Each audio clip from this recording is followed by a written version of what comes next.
ආයුබෝවන් ඔබ මෙක්ව සිටින්නේ පැම්පෑ පුවත්තිකාශයත් සමගයි. ප්‍රවෘත්ති සමගින් ඔබම වන මම ඉසුක ප්‍රනාන්දු. ප්‍රථමයෙන් ප්‍රධාන ප්‍රවෘත්ති සිරස්තල. SpaceX ජාත්‍යන්තර අභ්‍යවකාශ මධ්‍යස්ථානය බලා පිටත් වෙයි. දැන් පුවත් සවිස්තරාත්මකව. ගගනගාමින් සිව් දිනකු රැගත් SpaceX යානය ජාත්‍යන්තර අභ්‍යවකාශ මධ්‍යස්ථානය බලා පිටත්ව ගොස් තිබේ. යානය ගුවන්ගත කෙරුණේ ඇමරිකාවේ ෆ්ලොරිඩාහි කෙනඩි අභ්‍යවකාශ මධ්‍යස්ථානයේදී. SpaceX සමාගම විසින් සපයන ලද රොකට් 2කින් සහ කැප්සියුලකින් එම මෙහෙයුම ක්‍රියාත්මක කිරීම විශේෂත්වයකි. මෙවැනි අභ්‍යවකාශ මෙහෙයුමක් සඳහා SpaceX සමාගම සිදායකත්වයේ සැපයූ දෙවැනි අවස්ථාව මෙයයි. NASA ආයතනයේ වාණිජ්‍ය සැපයුම්කරුවන් සමග එක්ව ලෙස මෙහෙයුම් ක්‍රියාත්මක කිරීම මගින් අභ්‍යවකාශ මෙහෙයුම් ක්ෂේත්‍රය නව යුගයක් කරා ගමන් කරමින් සිටී. මෙම මෙහෙයුමට එක් වූ ජපාන ගගනගාමී සොයිචි නොගුචි මිට පෙර සෝයුස් සහ ෂටල් දෘඩාංග යානවලින්ද අභ්‍යවකාශගත වී තිබේ.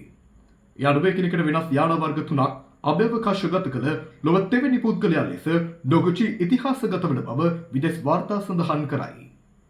බොදිතු නවමී මාසයේ පුස්සපුන්න ව්‍යංජිනෝ ලංකාදීපං විසෝදිතුම් ලංකාදීපා මුපාගමි. මොහන්දකාරයේ තිමිර පටලින් වැසී තිබූ ලෝකය ධර්මාවලෝකයෙන් ආලෝකමත් විය. නිවි සැනසී යන නිර්වාණ මාර්ගය ලෝක සත්වයාට අවබෝධ කරා වූ උතුම් වූ අමමැණි ලෝතර බුදු පියාණන් වහන්සේගේ ලංකා දීපයට වැඩම කරවීම සිදු වූ උතුම් වූ දුරුතු පොහෝ දිනයයි. ඉතින් සෑම පොහෝ දිනයක් පාහෙම හිමිදිරි උදැසන අපි ඔබ වෙත ගෙනෙන සදහම් මරණ ධර්ම කතිකාමී වැඩසටහන අදත් හිමිදිරි උදැසනම මේ දිසවනට සමීප කරන්නටයි සූදානම. ඉතින් අද දින වැඩසටහනට වැඩමවතාල මාවරල බතිය ස්වාමින් වහන්සේව නමස්කාර පූර්වකව වැඩසටහන පිළිගන්න ලබනවා. අවසරයි අපේ හමුදුරවනේ.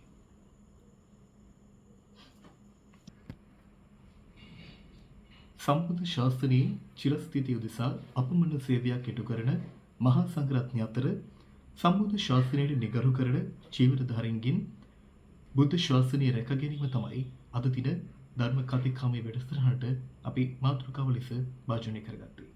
ඉතින් ස්වාමීන් වහන්සේ ප්‍රථමයෙන්ම ඔබ වහන්සේගෙන් පැනයක් මෙසන්නට කැමතියි. බුද්ධ ශාසනයේ චිරස්ථිතිය උදෙසා තම කාලීය ශ්‍රමය කැප කරමින් තම ජීවිත පරිත්‍යාග කරමින් අපමණ සේවයක් ඉටු කරන මහා සංඝ රත්නය අතර පන්සිල් පද පහවත් හරිහැටි කඩ නොකොට ආරක්ෂා කර ගැනීමට නොහැකි දුස්තිල භික්ෂුන් වහන්සේලා ගැන ඔබ වහන්සේගේ මතය කුමක්ද? එදා බුදුරජාණන් වහන්සේගේ මතය කුමක්ද මෙවැනි භික්ෂුන් වහන්සේලා ගැන? සුදේ සම්බන්ධතාවය ලබා දුන්නාට සංවර දිරියෙන් පවතින ශ්‍රී ලංකාවේ තවත් වැදගත් සංදිස්ථානයක් ලෙස හඳුන්වන්නට පුළුවන් සුවිශේෂී ව්‍යාපෘතියක මූලාරම්භය සනිටුහන් කරන දිනයක් අද.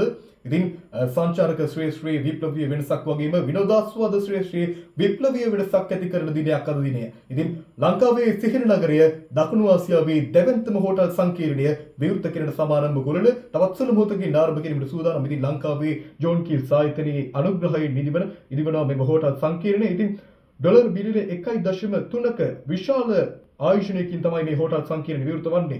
අධිතාක්ෂණික ක්‍රම උපයෝගී කරගනිමින් මේ හෝටල් සංකීර්ණය ඉදි වෙලා තියෙනවා ලංකාවේ ජෝන් කීල්ස් ආයතනයේ විසින්. ඉතින් අපිට ආඩම්බරයක් මම ජෝන් කීල්ස් ආයතනයේ වැනි ලංකාවේ ආයතනයේකී ආයෝජනයකින් මෙවැනි විශාලතම හෝටල් සංකීර්ණයක් එදිවීම පිළිබඳ ඉතින් ලංකාවේ හෝටලයක තිබෙන විශාලතම ශාලාවත් මෙම හෝටලයේ අන්තර්ගත වෙලා තියෙනවා. ඉතින් කාමර 687ක දෙබන්ත හෝටල් සංකීර්ණයක් තමයි මේ ආකාරයෙන් ආරම්භ වන්නේ. ඉතින් මේ හෝටලෙ පිළිබඳව තවත් තොරතුරු විශේෂ වැඩසටහනකින් ඔබ වෙත ගෙනීමේ බලාපොරොත්තු වෙන දැනට සම්ගන්නම් මම ඉසුක ප්‍රනාන්දු සිරමන් ලයිෆ් ඔෆ් සිටි ඔෆ් ඩ්‍රීම්ස් හෝටල් සංකීර්ණයේ අභියස සිට නැවතත් සම්බන්ධතාවය ප්‍රධාන පාලක මැදිරියට